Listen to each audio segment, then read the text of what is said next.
인구 감소 시대, 우리는 지속 가능한 공동체란 무엇인지 고민해야 합니다.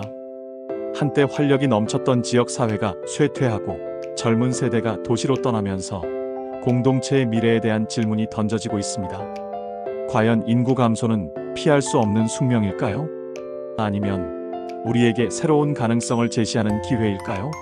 이 질문에 대한 답을 찾기 위해 우리는 국내외의 다양한 사례를 살펴보고 지속 가능한 공동체를 위한 전략을 모색해야 합니다. 해외에서는 이미 인구 감소 문제에 직면하여 다양한 해법을 시도하고 있습니다. 프랑스는 자녀 양육 비용을 적극적으로 지원하고 출산 휴가 기간 동안 소득을 보장하는 정책을 시행하고 있습니다. 스웨덴은 남성 육아 휴직을 장려하고 헝가리는 자녀를 낳을 때마다 대출금을 탕감해주는 금융 지원 정책을 도입했습니다. 독일은 부모 휴직, 부모 수당, 보육 정책 등을 통해 출산율 반등에 성공했습니다. 특히 일본의 나기초는 전방위적인 출산 지원과 공동체 중심의 보육 정책으로 합계 출산율을 전국 평균의 2배 이상으로 끌어올려 주목받고 있습니다. 국내에서도 지속 가능한 공동체를 만들기 위한 노력이 이어지고 있습니다. 인천광역시 연수구의 희망마을 만들기 프로젝트는 주민 주도의 지역사회 개발 모델로 환경 개선과 함께 주민들의 공동체 의식과 경제적 자립을 강화했습니다. 서울 성미산마을은 주민 참여와 자발성, 협동조합 활성화, 지속 가능한 발전 추구 등을 통해 성공적인 마을 만들기 사례로 꼽힙니다. 전남 순천시 주안면 문성마을은 주민 주도의 협동조합을 통해 고령화에 대응하고 지역 경제를 활성화하는 지역 재생 사례를 보여주고 있습니다. 대전 유성구 어은동은 도시 재생 뉴딜 사업을 통해 주민 주도의 재생을 추진하여 상권 활성화, 주민 안전 환경 개선, 커뮤니티 공간 조성 등의 성과를 냈습니다.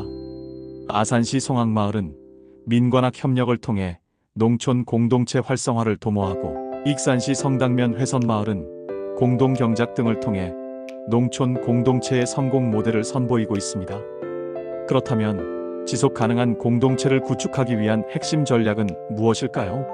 첫째, 주민 스스로 지역 사회 문제 해결에 참여하고 발전의 주체가 되어야 합니다. 둘째, 지역의 고유한 자원과 특성을 활용한 맞춤형 전략이 필요합니다. 셋째, 사회적 연대를 통해 지역 사회의 안정성과 지속 가능성을 높여야 합니다. 넷째, 협동조합 운영, 일자리 창출, 지역 내 소비 촉진 등을 통해 지역 경제의 지속 가능성을 높여야 합니다. 다섯째, 지역 사회의 돌봄 공백과 복지, 서비스 부족 문제를 해결하기 위해 주민이나 NGO가 직접 나서야 합니다.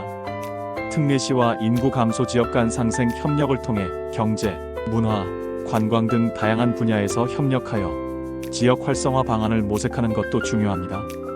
독일의 사례처럼 인구 감소를 억지로 막기보다는 인구 감소에 맞춰 사회 시스템을 재편하고 삶의 질을 유지하는 전략도 고려해야 합니다. 정부와 지자체의 역할 또한 중요합니다. 지방 소멸 대응 기금 조성, 국고, 사업 우대 지원 등을 통해 정책 실행력을 강화하고 인구 감소 지역 규제 특례 확대 방안을 추진하여 획일적인 제도와 규범을 지역 실정에 맞게 개선해야 합니다. 기업 지방 이전 촉진, 지역 특화 일자리 창출, 낙후 지역 인프라 확충 등을 통해 인구 유입을 장려하고 생활 인구제도 확립 등을 통해 지역 경제 활성화를 도모해야 합니다. 물론 해결해야 할 과제도 있습니다. 청년층 유출을 막기 위해 지역 맞춤형 일자리 창출이 중요하며 의료 및 돌봄 사각지대를 해소하여 매력적인 정주 여건을 조성해야 합니다. 유치원과 어린이집의 교육 경험 격차를 해소하고 유보 통합 시대에 대비한 실질적 기반을 다져야 합니다. 출산 장려금 등 단기적인 처방보다는 장기적인 관점에서 지속 가능한 정책을 추진해야 합니다. 인구 감소 시대, 지속 가능한 공동체를 만드는 것은 우리 모두의 과제입니다. 과거의 방식에서 벗어나 새로운 시각으로 미래를 준비하고 공동체의 가치를 되살리는 노력이 필요합니다. 지역 주민들의 적극적인 참여와 혁신적인 아이디어가 있다면 인구 감소라는 위기를 극복하고 더욱 풍요로운 미래를 만들어갈 수 있을 것입니다.